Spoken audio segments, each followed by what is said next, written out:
বিসমিল্লাহির রহমানির রহিম। শুরু করছি সৃষ্টিকর্তার নামে, যিনি আমাদের অশেষ রহমতে এই পৃথিবীতে সৃষ্টি করেছেন। তারই সাথে সাথে সবার শান্তি কামনা করে শুরু করছি সত্যের সন্ধানে। সত্যের সন্ধানে এটা আমাদের ধারাবাহিক তৃতীয় পর্ব বা এপিসোড, যেটায় আমি শেখ শামীম হাসান, বাবু মনোজিৎ সুতার, মোহাম্মদ মোতাহের হোসেন ও মোহাম্মদ শাহিদুল ইসলাম ও শেখ শাহিদুল ইসলাম, মোহাম্মদ সুমন খান ও ক্যামেরার অন্তরালে রয়েছে কয়েকটি বড় ভাই ও আমাদের সহযোগী কিছু লোক, যাদের দ্বারা পূর্ণ গঠিত হয়েছে একটা টিম সত্যের সন্ধানে, যারা পূর্ণভাবে শপথ নিয়েছে দেশের সকল সত্যকে মানুষের মাঝে তুলে ধরতে সম্পূর্ণ প্রস্তুত। তেমনি একটু সত্য উদ্ঘাটন করতে যাচ্ছে টিম সত্যের সন্ধানে। আমাদের এই ধারাবাহিক পর্বে যিনি আলোচনার কেন্দ্রবিন্দু, তিনি হলেন আর কেউ না, সৎ নিষ্ঠাবান নিঃস্বার্থবাদী স্পষ্টবাসী জনদরদি গরিব ও নিপীড়িত মানুষের ভরসার প্রতীক, বীর মুক্তিযোদ্ধা, দেশের মানুষকে ভালোবাসার একমাত্র কাণ্ডারি জননেতা জনাব এম.এ.এইচ সেলিম সাহেব, সাবেক সংসদ সদস্য বাগেরহাট 2। কিন্তু তিনি আমাদের তার নির্বাচনকালীন সময় 2001 সাল থেকে 2006 সাল পর্যন্ত কিন্তু তিনি আমাদের বাগেরহাটবাসীর কাছে উপস্থাপিত হয়েছিলেন 1997 সালে।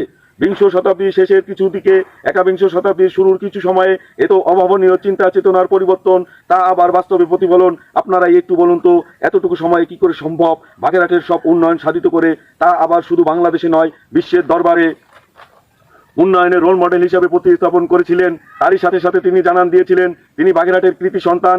বাগেরহাটের শুধু নয়, বাংলাদেশের মহামানব হিসেবে সুপরিচিতি পেয়েছিলেন। তার কারণ তার শাসন আমলে বাংলাদেশের আরো 339 জন সংসদ সদস্য ছিলেন, কেউই করতে পারেননি তার সমমনা কোনো কাজ। তার কাজের সাথে, তার উন্নয়নের সাথে কম্পেয়ার করার মতন কোনো কাজই তারা উপহার দিতে পারেননি। তাই তিনি বাংলাদেশের মানবতার একটা ফেরিওয়ালা। কারণ তিনি তার বাবার নামে একটি আর্থিক প্রতিষ্ঠান করেন, যেটার পূর্ণ নাম বেলায়েত হোসেন ফাউন্ডেশন। এই বেলায়েত হোসেন ফাউন্ডেশনের মাধ্যমে তিনি গরিব নিপীড়িত এবং বিভিন্ন প্রতিষ্ঠানের এবং বিভিন্ন জায়গায় তিনি আর্থিক সহযোগিতা 1996 সাল থেকে শুরু করেন, এখন পর্যন্ত ধারাবাহিকভাবে তিনি করে যাচ্ছেন।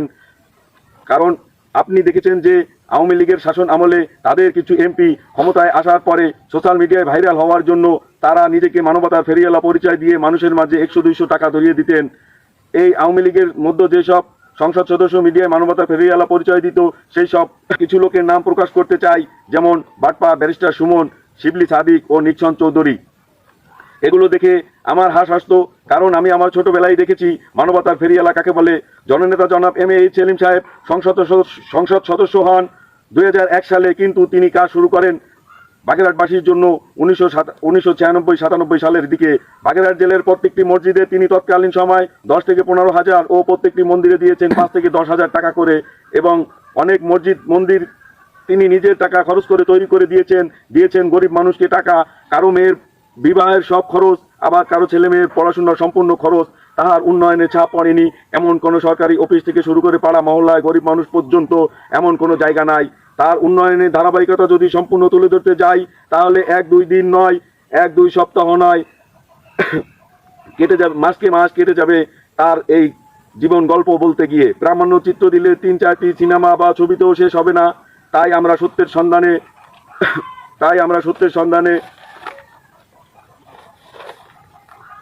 টিম তার উন্নয়নের ধারাবাহিকের কিছু মেনশন করে ইন্ডিকেট করেছি, তা আমরা ভিডিও চিত্রের মাধ্যমে তা আপনাদের মাঝে প্রদান করছি।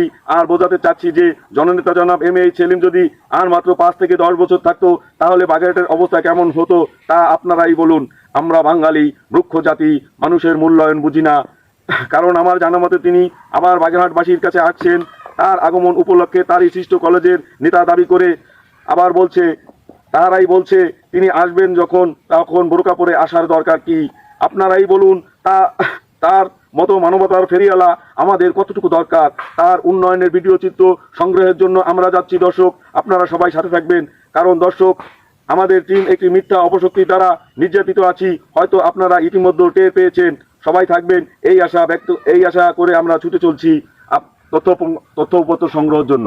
এতটুকু সময়ে কি করে সম্ভব বাগেরহাটের উন্নয়ন সাধিত করে, তা আবার শুধু বাংলাদেশে নয়, বিশ্বের দরবারে উন্নয়নের রোল মডেল হিসেবে প্রতিস্থাপন করেছিলেন। তারই সাথে সাথে তিনি জানান দিয়েছিলেন তিনি বাগেরহাটের কৃতি সন্তান। তিনি শুধু বাগেরহাটের নয়, বাংলাদেশের মহামানব হিসেবে পরিচিতি পেয়েছিলেন।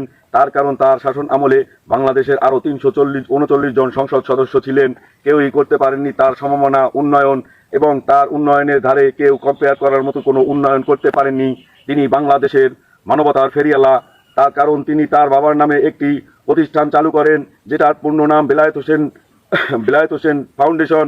যে বেলায়েত হোসেন ফাউন্ডেশন আর্থিক প্রতিষ্ঠানটি করেন, তিনি এই প্রতিষ্ঠানের মাধ্যমে গরিব, নিপীড়িত এবং বিভিন্ন প্রতিষ্ঠানে 1996 সাল থেকে দান করা শুরু করেন এবং তা এখনো পর্যন্ত বহমান রেখেছেন।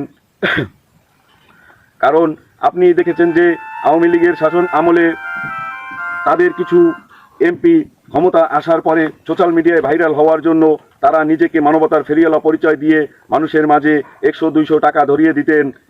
এই আওয়ামী লীগের মধ্যে যেসব সংসদ সদস্য মিডিয়ায় মানবতার ফেরিওয়ালা হিসেবে পরিচয় দিত, সেই সব কিছু জনের নাম প্রকাশ করতে চাই, যেমন ব্যারিস্টার সুমন, শিবলি সাদিক ও নিচ্ছন চৌধুরী ইত্যাদি নাম না জানা অনেকেই। এগুলো দেখে আমার হাসি আসতো, কারণ আমি ছোটবেলায় দেখেছি মানবতার ফেরিওয়ালা কাকে বলে। জননেতা জনাব MAH সেলিম সাহেব সংসদ সদস্য হন 2001 সালে, কিন্তু তিনি কাজ শুরু করেন বাগেরহাটবাসীর জন্য 1997 সালে।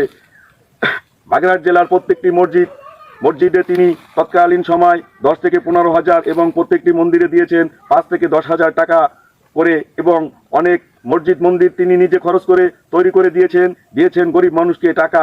কারো মেয়ের বিবাহের সব খরচ, আবার কারো ছেলে মেয়ের লেখাপড়ার সম্পূর্ণ খরচ, তার উন্নয়নে ছাপ পড়েনি এমন সরকারি অফিস থেকে পাড়া মহল্লায় গরিব মানুষ পর্যন্ত এমন কোনো জায়গা নাই। তার উন্নয়নের ধারাবাহিকতা যদি সম্পূর্ণ তুলে ধরতে যাই, তাহলে 1-2 দিন নয়, 1-2 সপ্তাহ নয়, মাস কেটে যাবে বলতে গিয়ে, এবং প্রামাণ্য চিত্র দিলে 3-4টি ছবিতেও শেষ হবে না, বা সিনেমায়ও শেষ হবে না তার এই জীবনের গল্প। তাই আমরা সত্যের সন্ধানে টিম তার উন্নয়নের ধারাবাহিকের কিছু মেনশন করে ইন্ডিকেট করেছি, তা আমরা ভিডিও চিত্রের মাধ্যমে তা আপনাদের মাঝে প্রদান করছি। আর বোঝাতে চাচ্ছি যে জননেতা জনাব MAH সেলিম যদি আর মাত্র 5 থেকে 10 বছর থাকতো, তাহলে বাগেরহাটের অবস্থা কেমন হতো আপনারা একটু বলুন। আমরা বাঙালি মূর্খ জাতি, মানুষের মূল্যায়ন বুঝি না।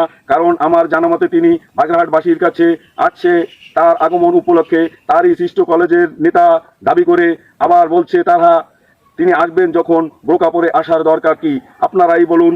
তার মতো মানবতার ফেরিওয়ালা আমাদের কতটুকু দরকার? তার উন্নয়নের ভিডিও চিত্র সংগ্রহের জন্য আমরা যাচ্ছি। দর্শক, আপনারা সবাই সাথে থাকবেন, কারণ দর্শক, আপনারা ইতিমধ্যে জেনেছেন আমাদের টিম একটি মিথ্যা অপশক্তির দ্বারা নির্যাতিত আছি। আর সবাই সেজন্য আমাদের সাথে থাকবেন এই আশা ব্যক্ত করে আমরা ছুটে চলছি। দর্শক,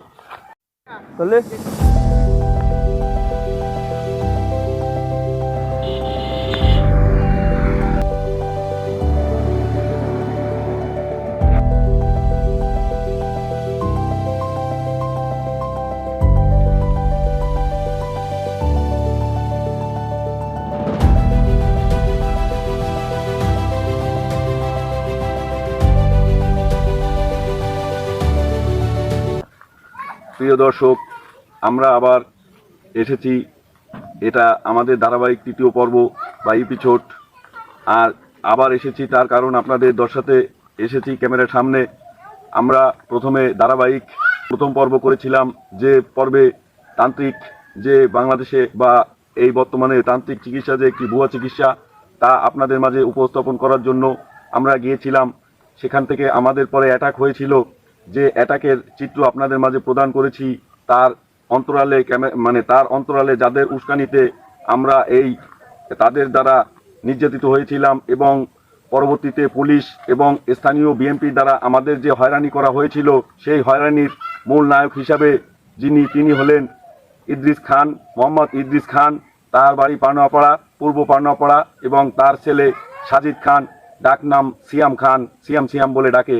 সেই সিয়াম যে আমাকে কমেন্টস করেছে যে আমি গাঁজা ব্যবসায়ী, অমুক ব্যবসায়ী, তমুক ব্যবসায়ী, এগুলো বলে অপপ্রচার দিয়েছে, তাহার একটা প্রমাণ আপনাদের মাঝে উপস্থাপন করছি, এবং তাহাদের যে ছবি বা ভিডিও আছে আমাদের হয়রানি করার, তাও একটু যতটুকু পারি সম্ভব প্রদান করছি।